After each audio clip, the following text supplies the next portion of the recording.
ദൂരെ ദൂരെ കടുകുപൂത്ത മഞ്ഞപ്പാടങ്ങൾ, ആപ്പിൾ പൂക്കൾ, മഞ്ഞുമലകൾ. ഈ ഭൂമിയിൽ ഒരു പാരഡൈസ്, ഒരു സ്വർഗമുണ്ടെങ്കിൽ അത് ഈ താഴ്വാരമാണ് എന്ന് നമ്മൾ പറഞ്ഞു പഠിച്ചൊരു സ്ഥലത്താണ്.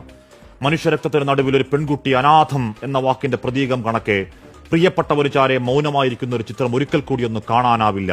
ആ നിശബ്ദ വേദനയ്ക്ക് എന്തൊരാഴമാണ്. ആ കൈകളിൽ കിടക്കുന്ന ചുവന്ന കുപ്പിവളകൾ മിണ്ടാതെ പറയുന്നുണ്ട്, 6 നാൾ മാത്രം നീണ്ടൊരു മധുവിധ മധുരം. ആർത്തുകരയാൻ പോലും പാങ്ങില്ലാത്ത പകപ്പിൽ, ആ ഇരിപ്പിൽ നിശബ്ദം നിസ്സഹായം ഇടനെഞ്ചിലൂടെ ഹൃദയത്തിന്റെ ആഴത്തിലേക്ക് വിഷം തേച്ച ഇരുമ്പാണികൾ അറഞ്ഞു കയറ്റും പോലെ കൊത്തിവലിക്കുന്നുണ്ട് ആഘാതവേദന. ഈ രാജ്യത്തിന്റെ കൊക്കിന് ജീവനുള്ള കാലത്തോളം മറക്കാവതാണോ? വൈധവ്യങ്ങൾ, പുത്രദുഃഖങ്ങൾ, അനാഥരായ മക്കൾ, ആ 29 പേരുടെ ജീവത്യാഗത്തിന് കാരണക്കാരായ ചെകുത്താന്റെ മക്കൾക്ക് സ്വപ്നത്തിൽ പോലും മാപ്പ് എന്ന വാക്ക് മിണ്ടാവതാണോ, പൊറുക്കാവതാണോ? അന്ന് പത്താൻകോട്ടിൽ, പുൽവാമയിൽ, ഉറിയിൽ, അമർനാഥിൽ, റിയാസിയിലൊക്കെ കുരുതുകൾക്ക് ശേഷം പറഞ്ഞ പോലെ അടിച്ചുവെച്ച മട്ടിലാണ് റെഡിമെയ്ഡ് പ്രതികരണം.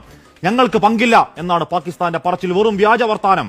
എന്നിട്ടൊരു അലങ്കാരം പോലെ അയൽ രാജ്യത്തിന് അനുശോചനം.